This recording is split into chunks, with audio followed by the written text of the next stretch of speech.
today's historic 40th anniversary celebration with a classic ABNY breakfast of scrambled eggs, bacon, with a side of schmoozing.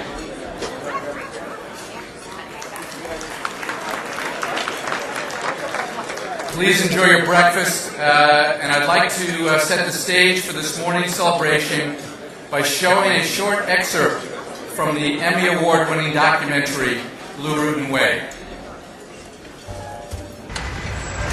Hello, I'm Sidney Poitier. To the world, this is Park Avenue and 52nd Street.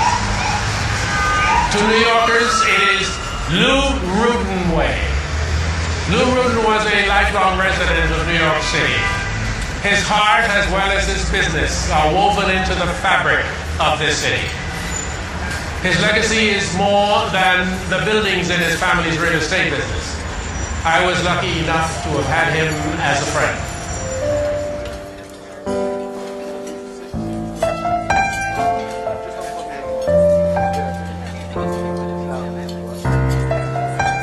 Lou recognized that the strength of New York City is in its people, and its people are a diverse representation of the human family. At Lou's core was a great caring. During New York City's fiscal crises in the 1970s, Lou's voice rallied the people, telling the citizens not to give up when so many had resigned themselves and the city to disaster. That the battle for survival mattered because his city, New York City, was worth saving. Of course, he was right. And the results of his extraordinary efforts can be seen every day in this place he called home.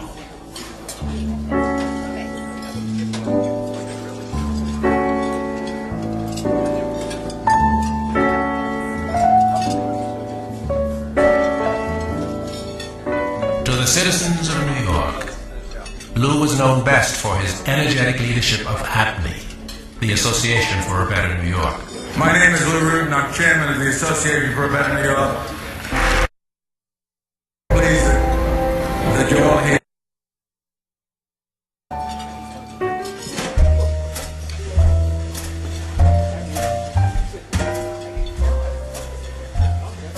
In January of 1971, we announced the formation of the Association for a Better New York.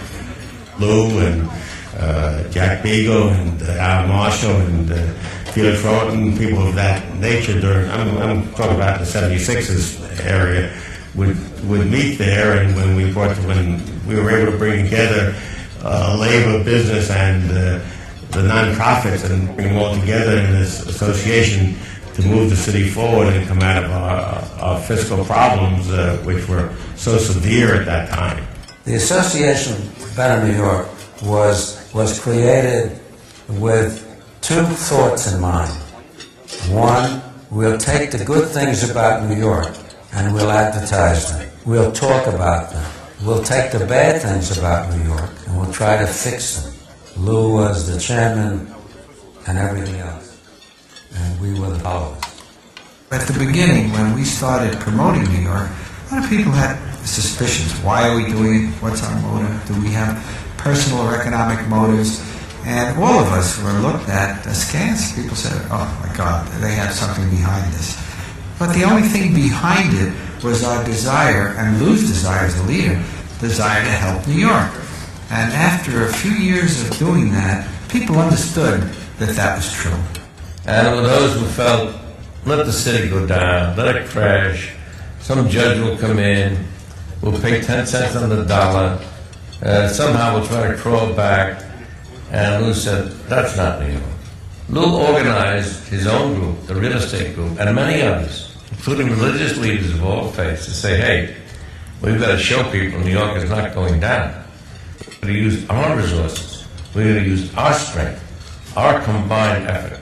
Say we're going to help ourselves. The beauty of ABNY was that it was very lean and mean, and it was principles. He made sure that that the right people were always at the table, and when they picked up on an issue, they would, sort of like a SWAT team, get all these high-powered people and go solve it, whether it was cleaning the streets, whether it was bringing art, whether it was police vests, whether it was paying, prepayment of real estate tax. So he loved cutting through the problems and solving the problems and create the answer to the problems in a very quick and efficient manner. By the mid-'80s, Lou had truly become Mr. New York. Besides looking after the well-being of his buildings, Lou was now the city's biggest cheerleader and the official MC of the Morning Breakfast Club of Movers and Shakers. The Association for a Better New York had grown into an impressive organization. But when it was first formed in the early 70s, it too came about from the same enlightened self-interest where Lou believed a robust New York was good for all.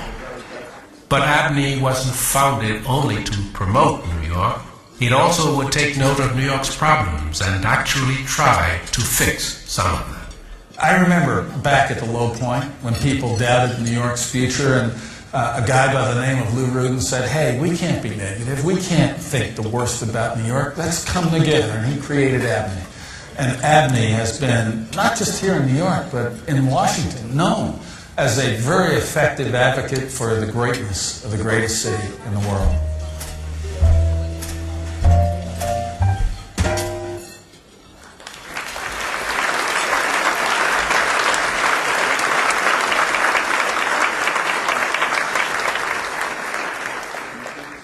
As we kick off ABNY's 40th anniversary celebration this morning, I want to recognize the founders of ABNY. We just saw the dedication that my father, Lou, brought to ABNY, to our city, or what he liked to call his town.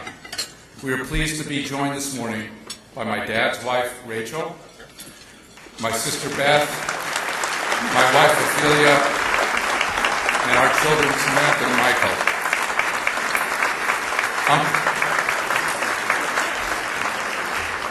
Uncle Jack is here with us this morning to mark this special day.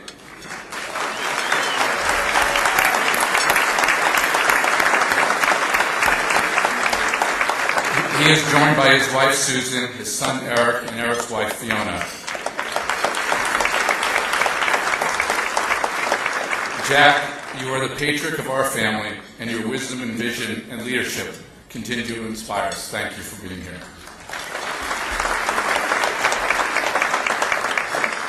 40 years ago, my dad was fortunate to be joined by several distinguished colleagues.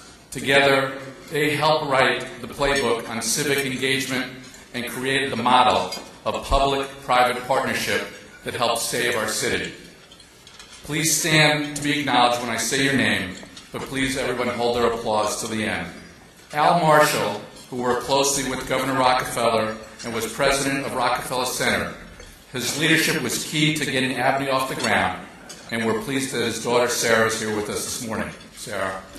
Rex Tompkins, one of New York's most formidable bankers and business, represented this morning by his daughter Diana. Bunny Lindenbaum, a thoughtful visionary attorney who passed the ABNY tradition to his son Sandy, who remains one of ABNY's longest-serving members and sits on our steering committee. Charles Benenson, a consummate supporter of the arts, and whose firm Benenson Capital, under the leadership of Charles' son Lawrence, remains a valued member of ABNY. Bob and Larry Tisch, the creators and hosts of the original Power Breakfast at the Regency. Aaron Durrell, whose son Jeff continues to be an outspoken voice for New York. Aaron's grandson Brian is one of ABNY's most active young professionals and is here this morning. Durst, who founded the National Debt Clock and was an early advocate of fiscal responsibility, is represented by his grandson, Alexander. Bert Resnick and his family, who are invaluable champions for New York City. Irving Schneider, a dedicated real estate developer and philanthropist, who is represented today by his daughters, Lynn and Mindy. Stan Schumann from Allen Company, who was one of the original members of the Municipal Assistance Corporation that was led by Felix Royton, is also here this morning. They were invaluable, obviously, for saving New York. Some of the great labor leaders of our time, Victor Gottbaum, Barry Feinstein, and the late, great Jack Beagle. The visionary Alan Tishman. Mayor John Lindsay, whose daughter Margie couldn't be here today, and of course, as you saw on the tape, Governor Hugh Carey, who led New York through an unprecedented fiscal crisis and always focused on the strengths of New York. Governor Carey's son Michael is here with us this morning. And of course, Howard Rubenstein, but there'll be more about Howard in a moment. As early ABNY corporate members played a key role in the city's recovery and the foundation of ABNY, I'd like to acknowledge a few who are here this morning in the room. Jerry Spire of Tishman Spire, Verizon, formerly New York Tel, represented by Ivan Seidenberg, Revney, represented by Steve Spinola, New York Life by Cy Sternberg, Con Ed, Silverstein Properties, NYU, American Express, and many others. These were the leaders and the original members who gave New York its voice when New York needed it most. We can now acknowledge their vision.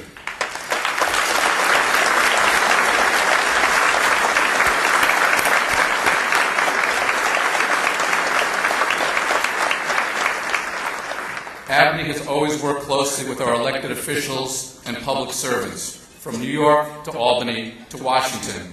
We are honored to be joined this morning by so many. Again, please hold your applause until the end.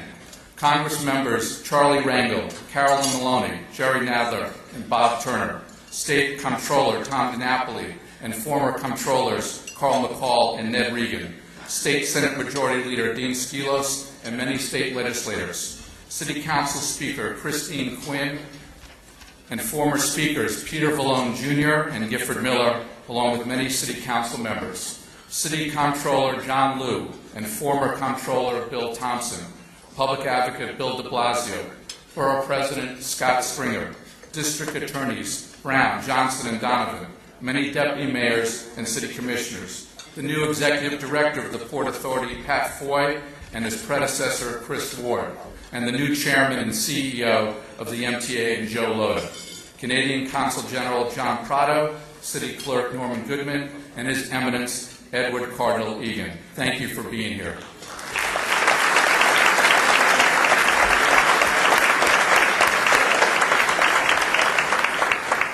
We are also pleased to acknowledge the new generation of labor leaders, Randy Weingarten, Michael Mulgrew, Ernest Logan, Craig Floyd, and Edward Christian.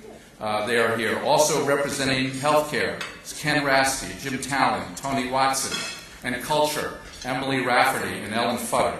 And representing education, Chancellor Goldstein, Jennifer Rabb, Mitchell Wallerstein from CUNY, Dora Cordes from Berkeley College, and many representatives from NYU, Columbia, Cornell, and Stanford are with us also. Good luck to all of you who have submitted bids for the Applied Science Campus. My dad would be so thrilled that universities literally from throughout the world would be participating. As you know, we supported New York as a college town campaign, which was very critical during the 80s. Thank you all for being here.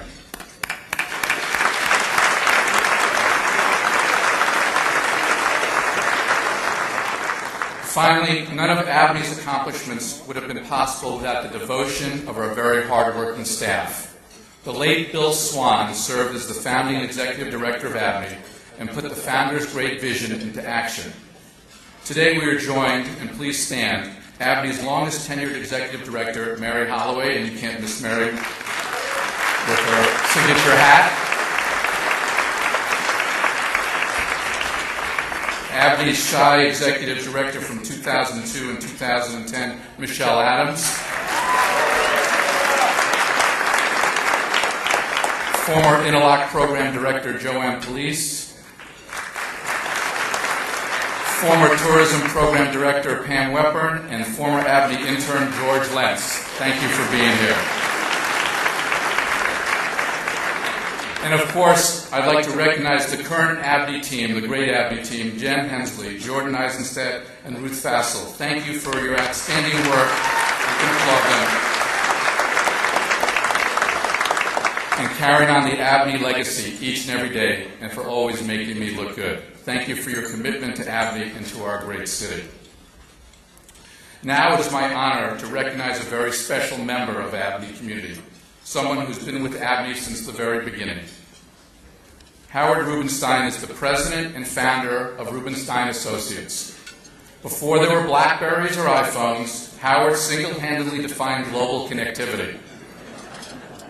Howard's Rolodex is probably the most impressive one in the city. He has served as a valued counselor to some of the world's leading corporations, organizations, non-for-profits, politicians, and opinion leaders. 40 years ago, Howard worked with ABNY's founders, who planted their stake in our great city and declared they would never give up on New York.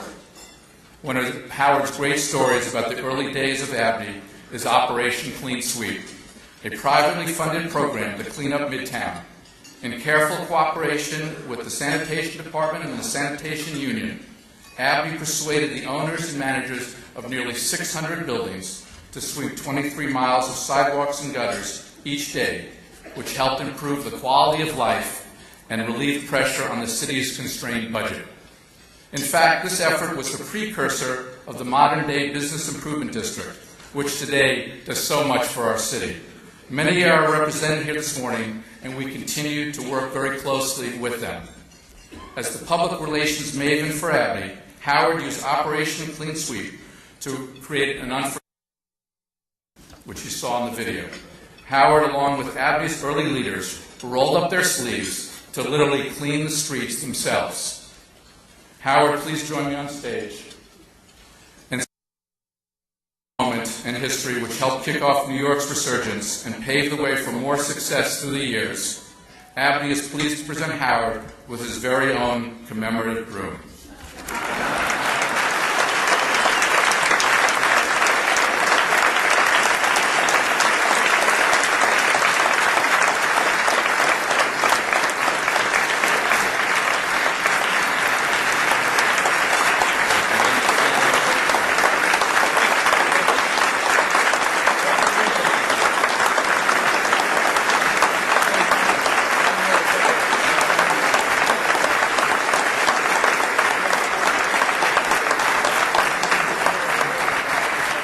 The plaque on the broom is inscribed with the message, "Thank you for taking care of New York." Howard, thank you for all you've done for ABNY and our great city. Ladies and gentlemen, Howard Rubenstein. What a reunion. And Billy, thank you. You read that introduction. It was really nice, just like I wrote it. Exactly. We started really 42 years ago with the Commercial Property Association. And we were jawboning landlords not to raise the rents too much. Then all of a sudden there was a collapse in the market, and what did we do? We changed our name to ABNY. When we first started, people criticized us on television. New York doesn't need that promotion. When we were sweeping the streets, you can imagine today there'd be 6 billionaires sweeping the streets. They made fun of us. But we stuck to it, and we won, and we have a great future, and I really look forward to the next 40. So thank you, everybody. I really appreciate it.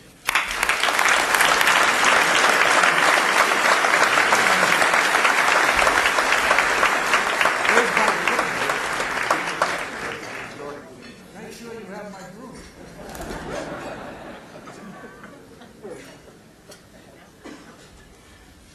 Thank you, Howard. It's been an incredible 40 years. From Howard's Operation Clean Sweep to prepaying real estate taxes during the fiscal crisis, helping to ensure that the city did not go bankrupt. From helping the New York City Marathon get its start, and Mary Wittenberg is here today. Go on Sunday, Mary. Good luck. To working with the U.S. Tennis Association to bring the U.S. Open to Flushing Meadow. From advocating for innovative crime solutions and financing the purchase of bulletproof vests, to New York as a college town campaign, from helping to fund the public-private partnership that serves our city today, including NADAP, City Meals on Wheels, the Police Foundation, and many other organizations, to the campaign to preserve the deductibility of state and local taxes, for advocating for the rezoning of Lower Manhattan, to helping win critical rebuilding funding after 9/11 that spurred downtown's recovery, and from helping to secure millions of dollars in federal funds for New York's public schools and for the expansion of charter schools, to working with the New York State Business Council, Revenue, the Partnership, and the Citizens Budget Commission to increase accountability and fiscal responsibility in the state so that we can remain competitive in the global market and attract and retain growing businesses. ABNY has always worked to address the complex problems facing New York. Many of the challenges we encounter today in the city, the state, the nation, and the world are remarkably similar to those we faced in the 1970s. ABNY continues to believe that the best solution will come from working together. While a diverse membership may not always agree on every issue, we all agree on one thing. We love New York City. And I'd like to thank all the ABNY members who have supported us over the years. When we call on you, you always deliver.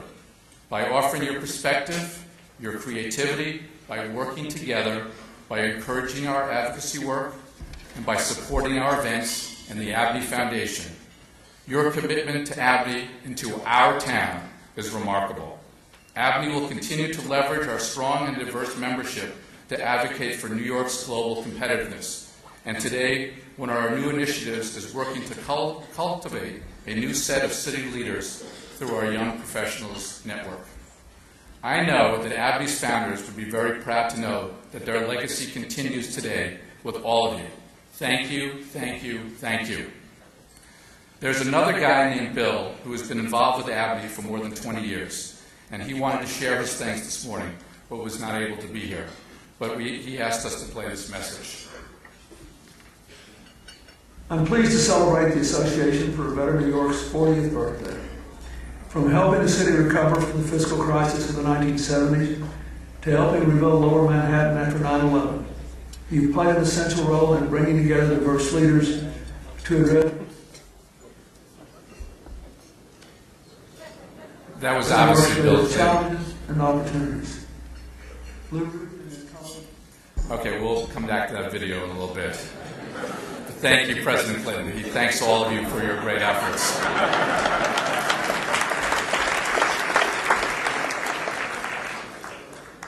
From Mayors Lindsay to Beam, to Koch, Dinkins, Giuliani, and Bloomberg, ABNY has worked closely with these great mayors and their administration to make New York a better place to live, work, and visit. It is now my pleasure to introduce the legendary talk show host, journalist, and great New Yorker, and a great friend, Charlie Rose, to moderate this historic panel. Charlie, mayors.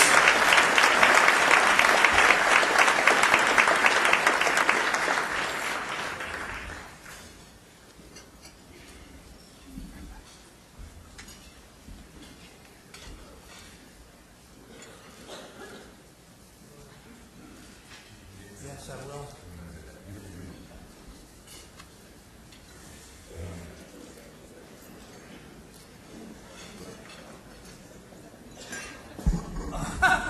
Welcome, Mayor Koch, Mayor Bloomberg, and Dinkins. Thank you.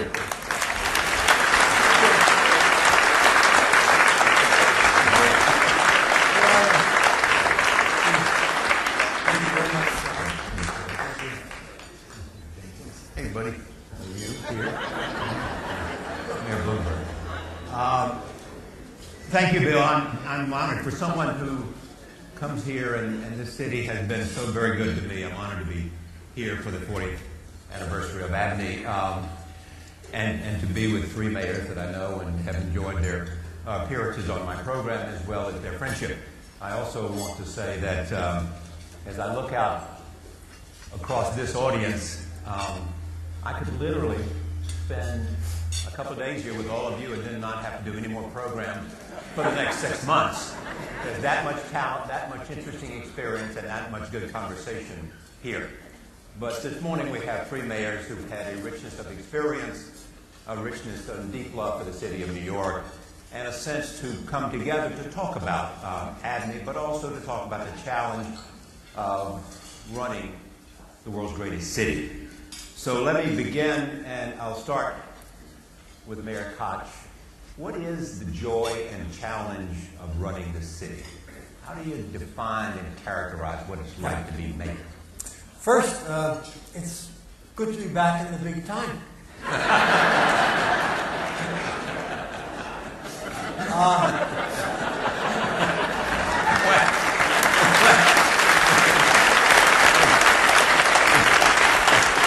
didn't know you left. Being mayor of the city of New York is unique. It's extraordinary. It's the high point of anyone's life who's held that position. And what it imposes on you, and it makes no difference what the era is, because there will always be major problems running the city of New York. It imposes on you the obligation to bring into the city extraordinary people. You know, every one of us believes that we did something good and special, but every one of us knows it wouldn't have happened without thousands of people who helped. And I'm not simply talking about the population, which also deserves credit. I'm talking about those hard-working people who every day look in the papers and they're excoriated, every day feel that they're not appreciated, but they don't care. What they care about is the city of New York, and they deserve the thanks of the 8 million people in the city. Thank you, Mayor Koch.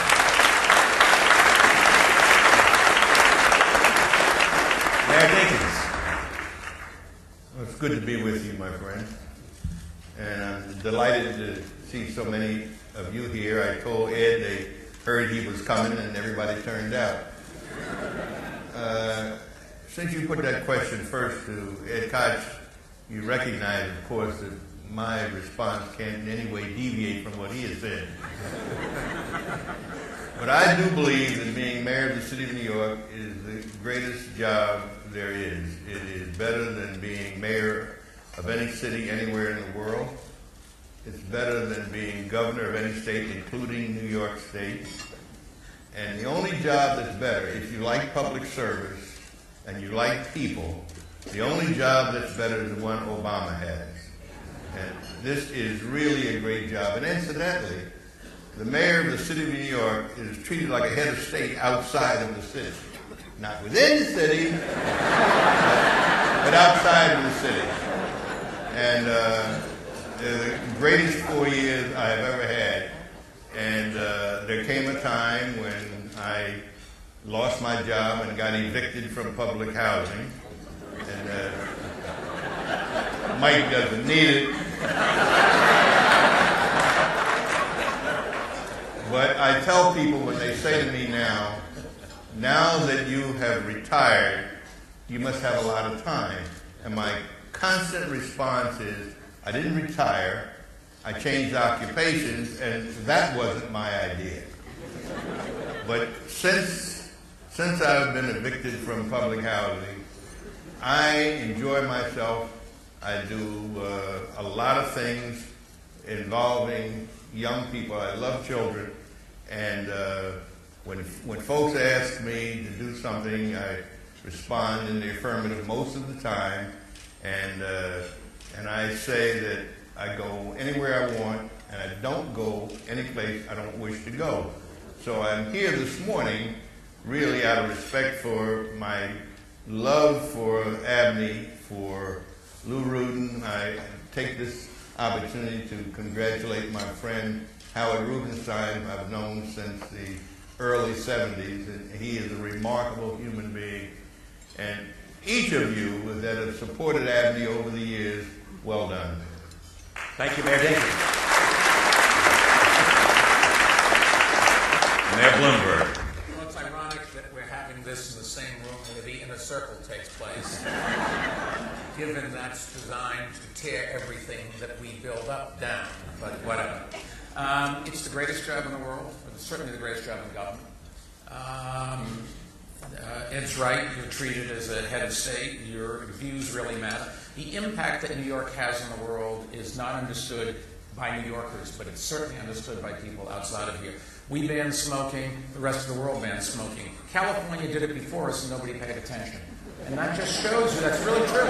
California deserves the credit for going first. But no, the whole state, but nobody paid attention. New York City did, and everybody else had to follow. And that's true in everything.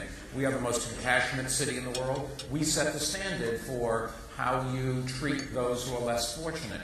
We have our own State Department. We have the 7th or 8th biggest army in the NYPD. And the numbers are so staggeringly big compared to any other government, even to most states, that it's a very unique job. It is not a job for the faint of heart. It is not a job for those who are sensitive. You just have to keep a straight upper lip and never let anybody know that they're getting to you. If the criticism hurt, of course it hurts. If the criticism didn't hurt, you should see a psychiatrist. But it's not a job where you can ever show that the criticism is getting to you. People want leadership. These guys led, as did Rudy. I didn't know any of the mayors really before then. All of us face different problems. There's no easy solution to complex problems, or somebody would have solved them. There's no right solution. There's no solution that's permanent.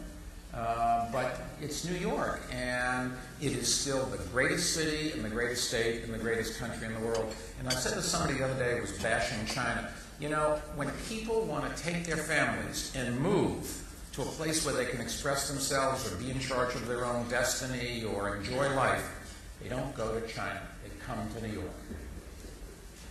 I assume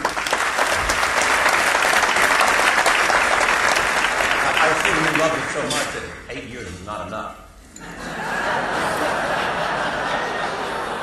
791 days left.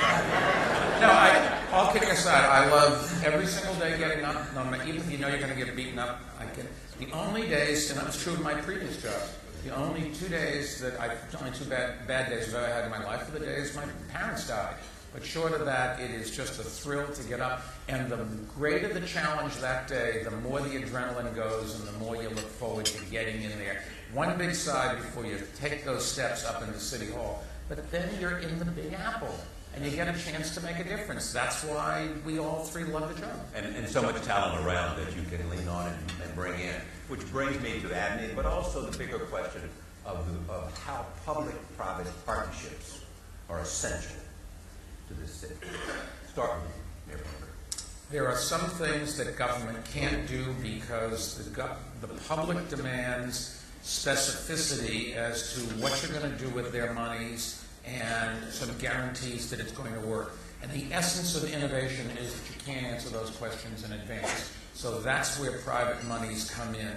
Public-private partnerships also give you access to a broad range of skill sets and influential people who can't come to work full-time in government, either because they have other careers or because they just don't want the disclosure and the visibility that being a public employee comes with.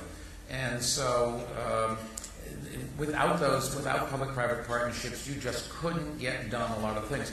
The other thing you've got to remember, though, is that public-private partnerships generally are very tiny compared to the size of government. One time, a few years ago, a guy grabbed me and said he wanted to talk to Joel Klein and me. We walked, we were in the desert. We walked behind a cactus, I'll never forget it, to hide from everybody. His top secret, what was he going to do? He was going to raise $1 billion among his friends to fix public education. When I pointed out that the city's public education budget is $22 billion a year annually, that's the last time we ever heard from the guy. But on the other hand, they can do some things. Our 165,000 units of affordable housing that we have a program to build, and we are on schedule. We're going to get this done on time in spite of a terrible real estate market in the middle of the program. That's done basically with some seed money from the government, but mostly private capital. And it's a good example of how you can work together and really make a difference to the city. Mayor Koch on public-private partnerships. Well, the greatest illustration of the success of public-private partnership is that of the Conservancy, which was the idea of Gordon Davis, who I know is out there and was one of our great parks commissioners. That idea has gone throughout the nation. Not only did we expand it, we have it in Brooklyn and other places as well, but I know that I went out to St. Louis at the request of the mayor there to talk about how they could have a conservancy for their great part. I've always believed that the private sector is extraordinarily capable, has good people, and you've got to bring them in because they know a lot more than I do about projects that they are involved with, particularly the economy. My philosophy always was, get out of the way. They know how to make a buck. I don't. Never did. But the harnessing of the private sector is really important, and New York has done it unlike any other city in the country. Mayor Dinkins, look at your 4 years and tell me what it is that was the most, how do you view your biggest achievement and your greatest disappointment? Well, the biggest achievement is something that Paul the clerk and a handful of other people seem to be aware of. But at a time when we had little or no money, Harvey Robbins, who's somewhere here in the room, urged me to spend, I think it was $47 million to keep each branch library open 6 days a week. And we were really short on money, but we did it. We got the job done. It was important. I think that among the things that I like the most is that fact, the receiving of Nelson Mandela here in 1990. He took over Gracie Mansion, the ANC, and he was remarkable. And he's one of my all-time heroes, as you might imagine. The fact that we were able to get through the state legislature and, of course, the city council with a big assist from Peter Malone, who's in the House, our Safe Street, Safe City program, because people speak of crime in the early 90s, and it sounds as if crime commenced on January the 1st, 1990. And I remind them on occasion that on December 31st, 89, when you were still in office, we had some crime also. I don't remember. But we were able to get that legislation, as some of you will recall, what we did was put a surcharge on personal income tax, which of course required the state assent to get that achieved. And when we went to Albany, Milt Mullen, and others of us, we went up and I said to a state senator once, I said, people are dying in the street. And he said to me, Mr. Mayor, my constituency is interested in auto theft and graffiti. Well, you could imagine my reaction to that. But anyway, we got the job done. And just one final thing, not that we would limit that which we think we did well to these things, but it was the tennis center in Flushing Meadows. We were about to lose the U.S. Open to New York, and tremendously concerned about it in terms of jobs. I was criticized because they said, well, you like tennis. But let me tell you something. The short version is the U.S. Open in 2 weeks generates more revenue into the economy of the city than the Yankees, Mets, Knicks, and Rangers combined. And the city didn't build that stadium, the USTA did. Few people, knowledgeable people, are aware of that. And these are among the things for which I'm most proud. And I have to, as has been said by my colleagues, the credit really goes to the wonderful people with whom I work. I mean, if we did something wrong, I'll take the hit. The good things they deserve the credit for. You asked me about disappointment. Do-overs. Well, the all-time biggie, of course, is Crown Heights. The thing that hurt the most, I suppose, was to be accused by some of permitting holding the police back and permitting young blacks to attack Jews, and that we did this. I personally, or my top command, did this, and this was untrue. inaccurate, not so. And that's kind of painful. But if I had it to do over again, I would have said maybe 24 hours earlier to the police, what you're doing isn't working, which I finally said. But let us keep in mind that the police department of the city of New York is the best in the world at controlling riot situations. And how could these police not handle this situation? I don't know. All I can tell you is they did. All right. Well, let me point out also, it's number one, the David Dinkins Tennis Center. Yes. That's why he's promoting it, likes his name on it. I can't believe people who put their names on their things. It's like the height of ego, isn't it? Height of ego, the Edward I. Koch Bridge. Yeah, exactly. But also, in all fairness, crime, this is the guy that brought in Ray Kelly, who, and between Kelly then and Kelly in my administration, and what Giuliani did also during the period, the public finally said enough is enough. Everybody got behind it, and today New York's the safest city in the country. And I don't think we could ever go back. I don't think any mayor could survive if they let crime starting to go back up. In fact, our crime is so low that, 1 or 2 crimes changes percentage-wise such a big deal in this day and age that it's headlines all of a sudden. 1 week of an outburst. But the truth of the matter is there's a lot of noise in the numbers. And New York this year will probably, I don't think we're going to set a record, but will probably be the second lowest year of murder in the history of the city. And it says something about leadership, too. I should mention to you that Rudy Giuliani, Mayor Giuliani, wanted to be here. He's in California, and hopefully we'll be able to hear from him on videotape, although I watched what happened to President Clinton. Having been through that 1,000 times, I watched how Bill handled that so very well. Mayor Koch, looking back at your terms as mayor, what was your biggest achievement? How do you look back and disappointment and do-over?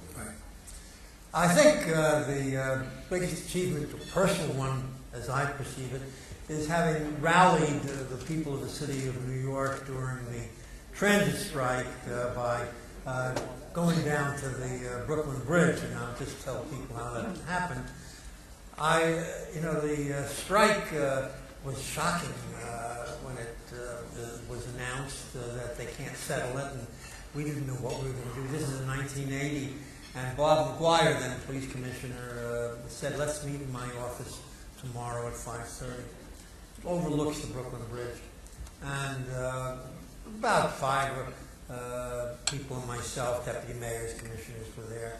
Bob is saying, I can't run the buses, I can't run the subway, you'll kill people. All I can do is enhance the parking. And while he's talking, I'm looking out the window. And it's on the 14th floor, and I see thousands of people walking over the Brooklyn Bridge. And it's like a light bulb. I knew what was going to happen. So I said to Bob, continue talking, I'll be back. And I went downstairs, ran over to the Brooklyn Bridge, and a lot of press, and it was like a diddbook had taken over my body. And as I got on the bridge, I began to yell, walk over the bridge, walk over the bridge. We're not going to let these bastards bring us to our knees. And people began to applaud. I knew I was onto something. And I went to the bridges, there were about 5 of them, walking bridges, every morning about 6 o'clock for an hour or so, and every evening at 5 o'clock for about an hour and a half, to encourage people to walk over the bridges. And they did for 11 days, and we broke the strike. And it's one of my proud moments. Now, one of the sad moments for me was Sydenham.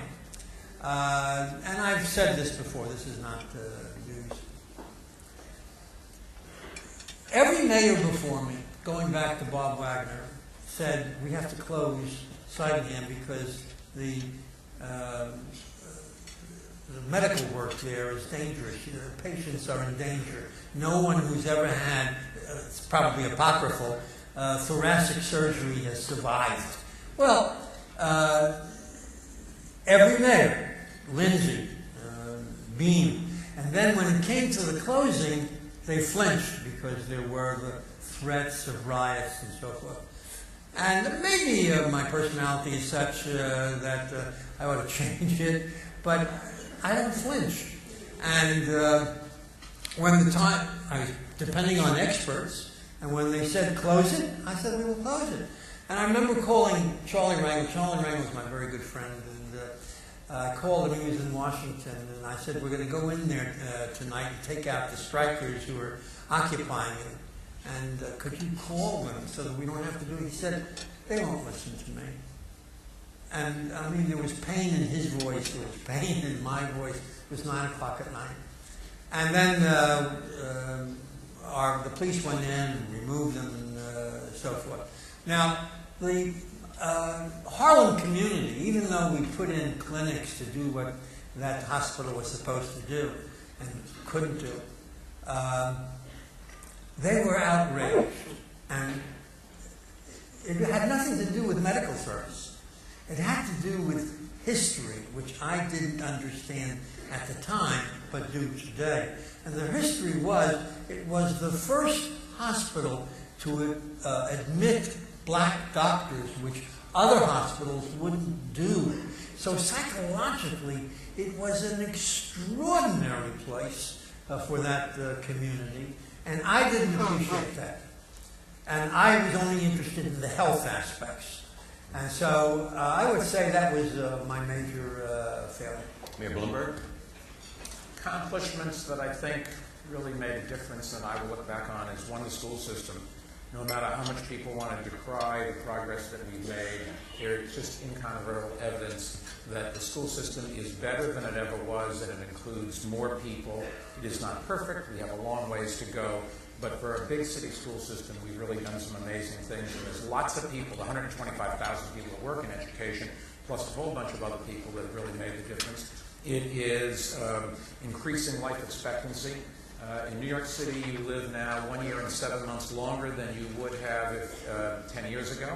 And if adding a year and a half to 8.4 million people's lives is an accomplishment, I don't know what is. And thirdly, the diversification of our economy. We've always been much too sensitive to or impacted by the finance sector, which we still love. And the more they grow, the more revenues there are for us. But you can't run a city where one industry dictates all. And in terms of failures, far and away, it is not getting congestion pricing done. Because without that, there has not been money for the MTA, and now Joe Loder's got to go and fix a system that has been underfunded and undercapitalized, and transportation is the lifeblood of the city. Transportation is the gating item as to how much we can grow and where businesses can locate, and it's hard to see how the legislature and the governor together, because they just have to be sympathetic. I'm a supporter of the governor in terms of he's got lots of different things to do, but New York City needs regional monies, it needs state monies, and it just has to grow its transportation system. Otherwise, we won't be the economic engine for the whole state. Okay, take it and go further with that idea. As we focus on the future, where are we in New York? What's the moment for New York in terms of dysfunction in Washington, in terms of difficult economic times at certain the state and municipal level, and with the demand of contracts with public employees that are part of the challenge that you have to meet? Well, public employees want more money. That's what their unions are there for. I've never criticized the unions for asking for more.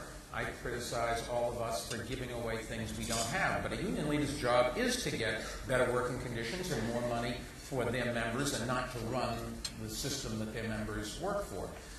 But I think that I've criticized the federal government with our immigration policy. It's national suicide. Guns on the streets in this country is a federal problem.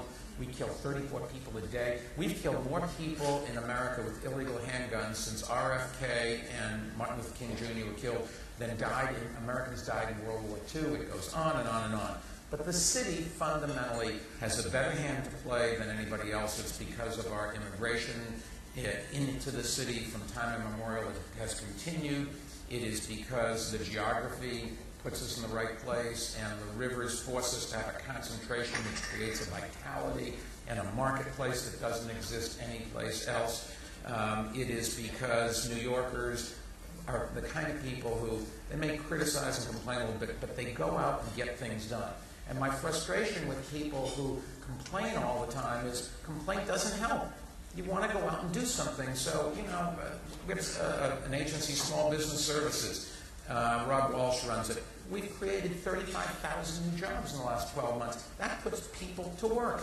You can sit around and complain about lack of jobs, or you can do something about it. We've repaired or replaced virtually every bridge in this city. We have 750-odd bridges. The only one that's substandard are the ramps on and off the Brooklyn Bridge, and if you go down there, you'll see we're working on them every single night.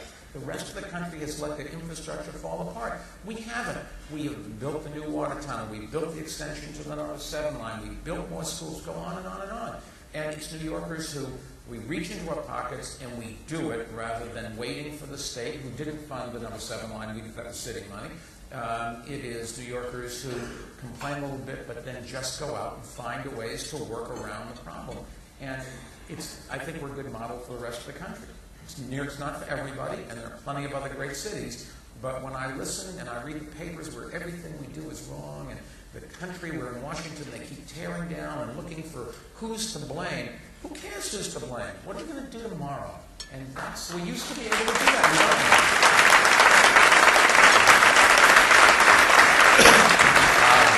Mayor Koch, you look at where we are today and where you see the challenge. The challenge for the city today. Yes, sir. And then Mayor Dinkins. Yeah. Well, I think that, firstly, Mayor Bloomberg deserves enormous kudos for having gotten the state legislature to allow the mayor of the city of New York to have control over the educational system. There's no longer a board of education, but control over that board. It used to be, actually, and I take a certain amount of pride in it, that before me, the union picked the chancellor. They told the mayor. In fact, Al Shanker came in and told me who the next chancellor would be, and I said to myself, I didn't say it to him, over my dead body. And I went out, and I mean, it was horrendous, the problem of assembling 4 votes. I only had 2. One of them had been selected by a person had been selected by ABNY. I begged him in the last 30 days of his administration. He selected this guy. I said, please don't do it, Abe, because then he won't owe me anything. He won't listen to me. And he did it anyway. And just as I said, when I called him up and I said, I want to get the votes for Frank Mayoral, he says, I don't owe you anything, or words to that effect. I'll make my own decision. I mean, it was horrendous, but we got the 4 votes. Now you don't have to do that anymore. Now the city is in control. The major problem for the city of New York is that we don't have home rule. The simplest illustration of that is if you want to reduce taxes, you can't do it. And you certainly can't raise taxes. You require the state legislature to give you permission to actually make the changes. That's crazy. We support the state legislature. Mayor Dinkins. Either what the other 2 mayors have said or stake out the new territory. Well, in the time allotted here, I think probably the most important thing for the city and the nation is our young people. See, it's my contention that we don't own the planet, we hold it in trust for the youth. And it's a sad commentary that each generation heretofore has built on the one ahead.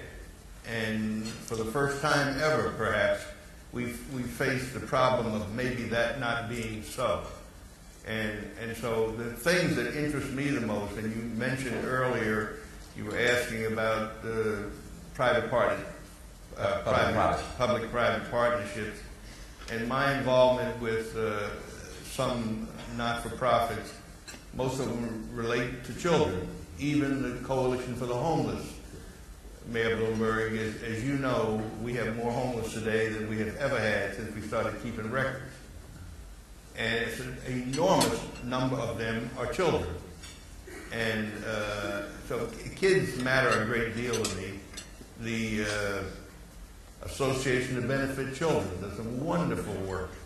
The Children's Health Fund.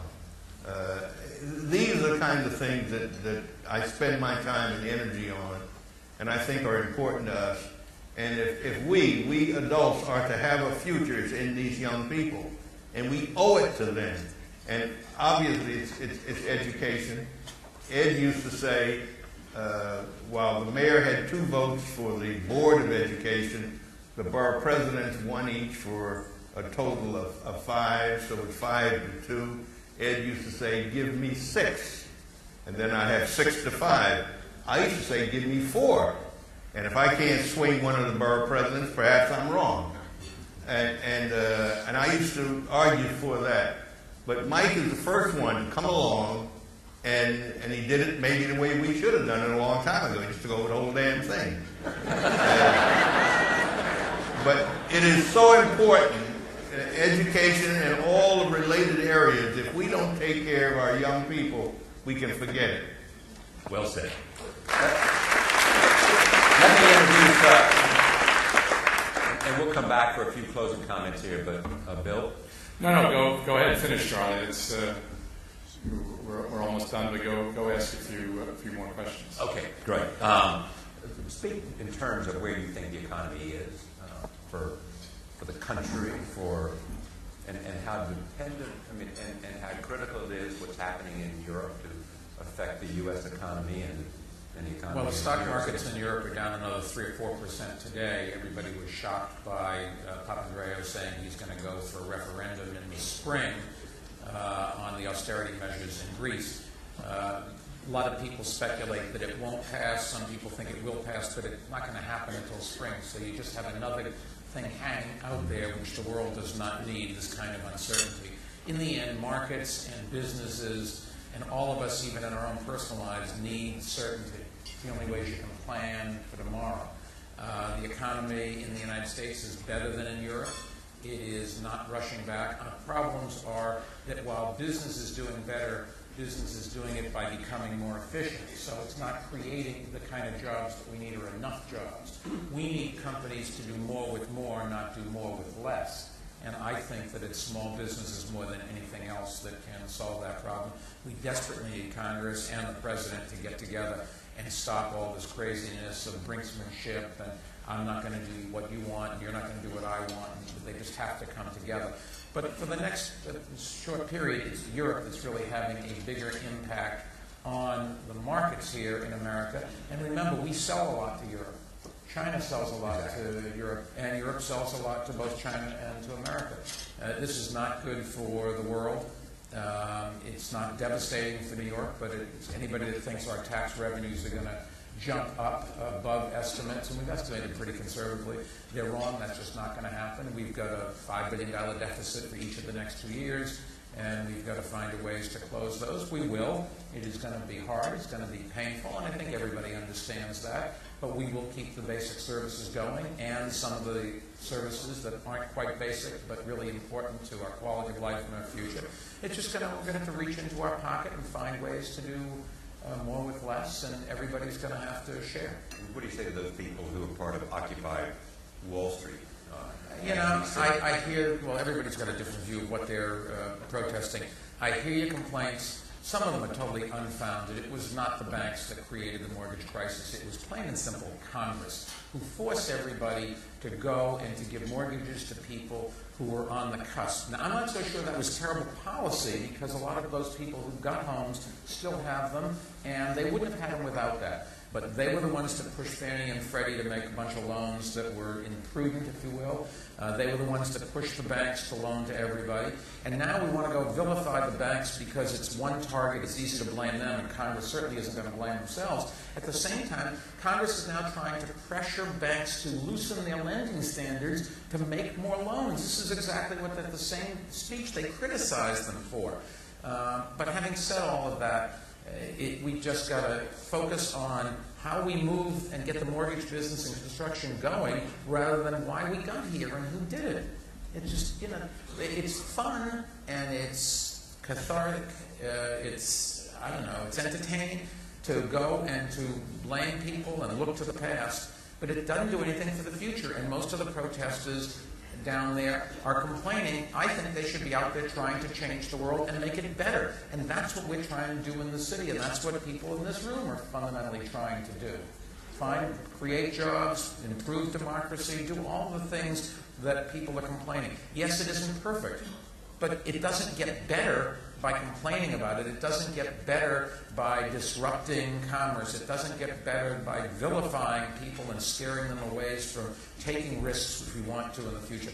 07-08 recession was we took too much risk. Now our problem is people are not willing to take enough risk, and they're not going to do that if we go out and vilify them.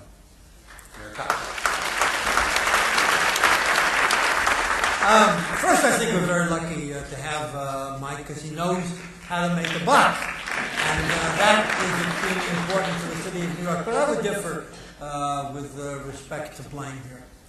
Catharsis is good. The reason that people are angry, there's such anger in this country that I have enormous anger. If you have, and I'm not an enemy of Wall Street. I mean, I'm reasonably wealthy, and it came as a result of my staying in the stock market. I love the stock market. And I think that the U.S. economy, I'm an optimist by nature, and the gross domestic product went up 2.5% in the last quarter. That's good. That's not bad. The prior quarter was 1.5%. Standard & Poor takes away our rating, and everybody buys our Treasury bonds. So this country is strong, and we are lucky to be here. But I do believe in punishment. I'm Jewish, not Catholic, but I believe in punishment. I believe in reward and punishment. And when you have, let's take Goldman Sachs. It's fined by the SEC $550 million. What the hell do they care? That's the cost of doing business. Citigroup fined $285 million. What do you think they got fined for? Schmutz on the sidewalk? They got fined because they abused their relationship with their clientele. And I want to see somebody, and I haven't seen it happen yet, some CEO, some CFO, who... I want to see one of them, of a major corporation, punished criminally. They beggared the people in this country. More than $2 trillion was lost in the Great Recession. There's something wrong with a kid who steals a bike going to jail and someone who steals millions paying a fine. Before I go back, I know you want to get involved in this. So. No, I have to tell you that constantly I read of diverse opinions about fiscal matters, and I say to myself, now they all went to Harvard or Wharton or wherever, they went to the same schools, read the same books, listened to the same lecturers, and their opinions diverged. So what the hell do I know? Really? Bill, do you know? I don't know, but what I do know is I want to thank everybody in this great panel. Charlie, Mayors, thank you very, very much. That was fun.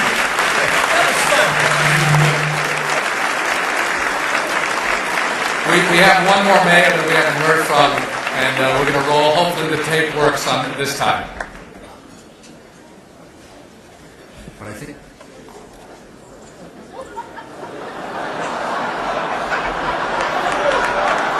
some of the mayors would also agree with me, Mayor Bloomberg. All right, we're going to forget the videos. Mayors can help, mayors can lead the way, but you need the business community solidly behind the city for these important public projects. And there is no better example of that in New York City, and I believe in the country, than ABNY. So it's been 40 years of tremendous support to the city that's the capital of the world, and I believe there are going to be many, many more years. Under the leadership now of Bill and so many others at ABNY, I think that the city always has needs, and the city is always going to go through difficult times and things we have to work our way out of.